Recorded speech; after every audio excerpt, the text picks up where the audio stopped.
जय जगन्नाथ मु ज्योतिर्विद डॉक्टर भवानी शंकर महापात्र आपण मानू भाग्य दर्पण कार्यक्रम स्वागत जनाऊँ। दर्शक बंधु आज आम आलोचना करवा अनेक समय देखा दिए व्यक्तिविशेषकर बारंबार अस्त्रोपचार जनित समस्या देखा दी थाए अर्थात बारंबार सर्जरी करने भली परिस्थिति देखा दी थाए। अनेक समय अनेक व्यक्तिविशेषकर बारंबार सर्जरी करने भली समस्या देखा दी थाए। गोटे सर्जरी सरी थाए ठीक तार वर्षे 2 वर्ष बा 3 वर्ष मध्य आउ एक सर्जरी होता है। तेणु ये बारंबार सर्जरी कहीं हुए केउ ग्रह अस्त्रोपचार बा सर्जरी दायी होता साधारण भाव में मंगल को आम ज्योतिष शास्त्र अनुसार सर्जरिकाल ग्रह कही था। तेणु मंगल जदि जातक आपण जातक अनुशीलन करूँ मंगल जदि आपण जातक शनि को देखु थाए मंगल जदि लग्न को देखु थाए एवं लग्नपति बा लग्न जी मालिक जदि से शत्रु होता मंगल शत्रु होता अर्थात मंगल शत्रु किए ना बुध शनि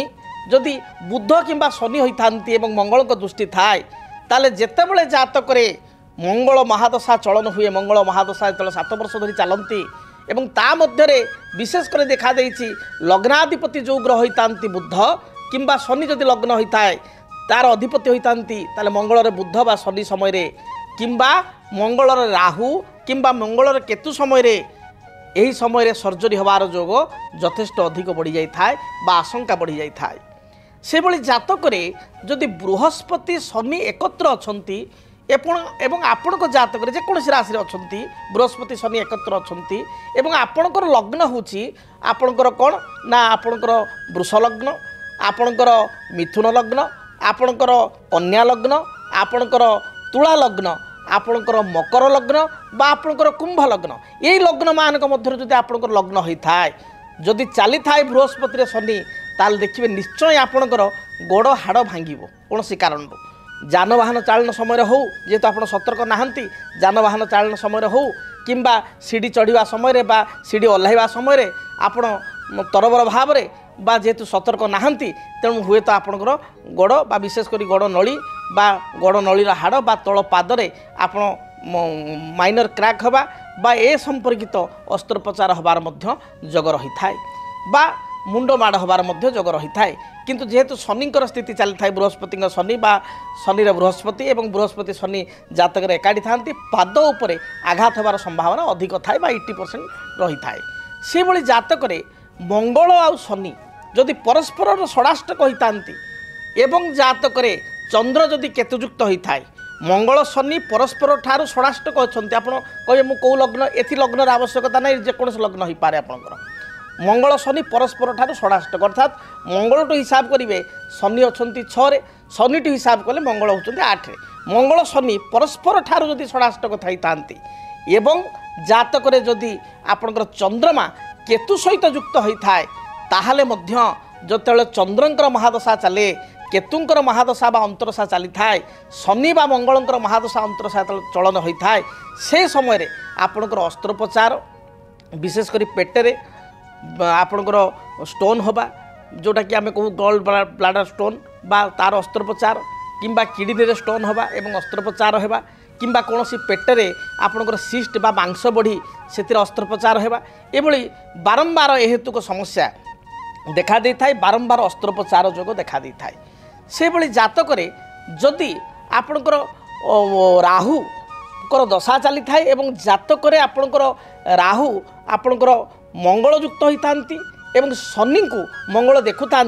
एपरि स्थिति मध्य आपणकर बारंबार अस्त्रोपचार होबार संभावना रही। विशेषकर यह पेट संपर्कित बा पेटरे बा अब्डोमिनाल जो एरिया अच्छी से अब्डोमिनाल एरिया रे बारंबार आपणकर बा तल पेटरे बारंबार अस्त्रोपचार हबार मध्य जोग रही। से भली आपणकर चंद्र शुक्र जदि जातक एकाठी रही विशेषकर जलतत्व राशि अच्छा अर्थात आपणकर कर्कट राशि अच्छा एवं आपणकर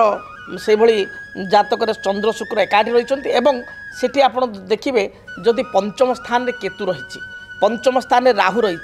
এবং ଚନ୍ଦ୍ର ଶୁକ୍ର ଏକାଠି ଜଳତତ୍ତ୍ୱ ରାଶିରେ କର୍କଟ ରାଶି ଧରନ୍ତୁ ରହିଲେ ଏବଂ ପଞ୍ଚମରେ ଧରନ୍ତୁ ମେଷଲଗ୍ନ ପାଇଁ ବିଚାର କରିବା ପଞ୍ଚମରେ ବା ସିଂହରେ ସେଠି କେତୁ ଶନି ବା ମଙ୍ଗଳ ବା ରାହୁ ରହିଗଲେ ମଙ୍ଗଳ ଶନି କେତୁ ରାହୁ ଚାରିଟା ଗ୍ରହ ମଧ୍ୟରୁ ଗୋଟିଏ ଗ୍ରହ ରହିଲେ ତାର ଏପରି ସ୍ଥିତିରେ ଆପଣଙ୍କର ଦେଖା ଦେଇଥାଏ ଯେ ବିବାହ ପରେ ମାତୃତ୍ୱ ଲାଭରୁ ବ୍ୟକ୍ତିବିଶେଷ ବଞ୍ଚିତ ହୋଇଥାଏ ବା ସେଠି ଦେଖାଯାଏ ଆପଣଙ୍କର ଗର୍ଭାଶୟରେ ସ୍ପେସ୍ କମିଯିବା বা ଆପଣଙ୍କର ଗର୍ଭାଶୟକୁ ଯାଇଥିବା ଦୁଇଟା ଯେଉଁ ଭାଲୋପେନ୍ ଟ୍ୟୁବ୍ ରହିଛି ସେଥିରେ ସନ୍ତାନ ଗ୍ରୋଥ୍ କରିବା ଯେଉଁ କାରଣକୁ ସର୍ଜରୀ କରିବାକୁ ବାଧ୍ୟ ହେବା କିମ୍ବା ସେଥିରେ କିଛି ସିଷ୍ଟ ରହିବା ବା କିଛି ଇନଫେକ୍ସନ୍ ଆପଣଙ୍କର ହେବା ବା ଆପଣଙ୍କର ଜରାୟୁରେ ଗର୍ଭାଶୟରେ କିଛି ଆପଣଙ୍କର ଇନଫେକ୍ସନ୍ ହେବା ଦ୍ୱାରା ତାକୁ ସର୍ଜରୀ କରିକି ବାହାର କରାଯିବା ଏଭଳି ବିଶେଷ କରି ମହିଳାମାନଙ୍କର ଏ କ୍ଷେତ୍ରରେ ୟୁଟ୍ରସ୍ ରିଲେଟେଡ୍ বা ଆପଣଙ୍କର ଗର୍ଭାଶୟ ରିଲେଟେଡ୍ ଜରାୟୁ ରିଲେଟେଡ୍ କିଛି ନା କିଛି ସମସ୍ୟା ବା ଅସ୍ତ୍ରୋପଚାର ଦେଖା ଦେଇଥାଏ ସେଭଳି ଭାବରେ ଯଦି ଜାତକରେ ଦ୍ୱିତୀୟ ସ୍ଥାନରେ ରାହୁ ଶନି କିମ୍ବା କେତୁ ଥାନ୍ତି ଅଷ୍ଟମ ସ୍ଥାନରେ ଶନିଙ୍କର ଦୃଷ୍ଟି ରହିଥାଏ ବା ଅଷ୍ଟମ ସ୍ଥାନରେ ଶନି ମଙ୍ଗଳ ମଧ୍ୟରୁ କୌଣସି ଏକ ଗ୍ରହ ଥାନ୍ତି ଦ୍ୱିତୀୟରେ ରହିଲେ ରାହୁ ବା କେତୁ ଠିକ୍ ତାର ଅପୋଜିଟ୍ରେ ଅଷ୍ଟମରେ ଶନି ବା ମଙ୍ଗଳ ଥାନ୍ତି ଏବଂ ଯଦି ଲଗ୍ନପତି ଜାତକରେ ଷଷ୍ଠ ଦ୍ୱିତୀୟ ଅଷ୍ଟମ ତୃତୀୟ বা ଆପଣଙ୍କର କହିବା ରହିଥାଏ କେଉଁଠି ନା ସପ୍ତମରେ ଥାଏ ଏପରି ସ୍ଥିତିରେ ମଧ୍ୟ ଆପଣଙ୍କର ନିଶାଗତ ବାରମ୍ବାର ନିଶାଗ୍ରସ୍ତ ହେବା ଦ୍ୱାରା ଏଭଳି ବ୍ୟକ୍ତିବିଶେଷ ପ୍ରାୟ ସମସ୍ତ କିଛି ନା କିଛି ଆଲକୋହଲିକ୍ ହେଇଥାନ୍ତି ବହୁତ ଡ୍ରିଙ୍କ କରିଥାନ୍ତି ବା ତମାଖୁ ବହୁତ ସେବନ କରିଥାନ୍ତି ଯେଉଁ କାରଣରୁ କି ମୁଖ କର୍କଟ ହେଉ ବା ଆପଣଙ୍କର ମୁଖରେ ମାଂସ ବଢ଼ିବା ହେଉ ବା ଆପଣଙ୍କର ଲିଭରରେ କିଛି ସମସ୍ୟା ହେଉ ଏଭଳି ସମସ୍ୟା ଦେଖା ଦେଇଥାଏ ଯେ ନିଶା କାରଣରୁ ଆପଣଙ୍କର କିଛି ମାଂସ ବଢ଼ିବା ବା କ୍ୟାନ୍ସର ଭଳି କିଛି ସମସ୍ୟା ସୃଷ୍ଟି ହେବା ଏବଂ ସେଥିପାଇଁ ବାରମ୍ବାର ଅସ୍ତ୍ରୋପଚାର ବା ଅପରେସନ୍ ହେବା ଭଳି ପରିସ୍ଥିତି ମଧ୍ୟ ଦେଖା ଦେଇଥାଏ ଏଭଳି କ୍ଷେତ୍ରରେ ମୁଖରେ ବା ଲିଭରରେ ବିଶେଷ କରି ଯକୃତରେ ସମସ୍ୟା ସୃଷ୍ଟି ହୋଇଥାଏ ତେଣୁ ଏଭଳି ବହୁତ ଜାତକରେ ଯୋଗ ରହିଛି ଯାହାକି ସୁନ୍ଦର ପୁସ୍ତକ ଅଛି ଜ୍ୟୋତିଷ ଶାସ୍ତ୍ର ମେ ରଗ ବିଚାର ଏ ପୁସ୍ତକରେ ସୁନ୍ଦର ଭାବରେ ଲେଖାଯାଇଛି ଯେ କେଉଁ କେଉଁ ଗ୍ରହଙ୍କ ସ୍ଥିତି କିପରି ଥିଲେ କେଉଁ ସମୟରେ କେଉଁ ଦଶାରେ ପର୍ଟିକୁଲାର ଟାଇମ୍ ବି ଲେଖା ହେଇଛି କେଉଁ ସମୟ ପିରିୟଡ଼ ଆପଣ ଜାଣିବେ ଜାତକ ଦେଖି ସେହି ସମୟରେ ଆପଣଙ୍କର ଅସ୍ତ୍ରୋପଚାର ହେବ ଯଦି ଆପଣଙ୍କର ବାରମ୍ବାର ଅସ୍ତ୍ରୋପଚାର ହେଉଛି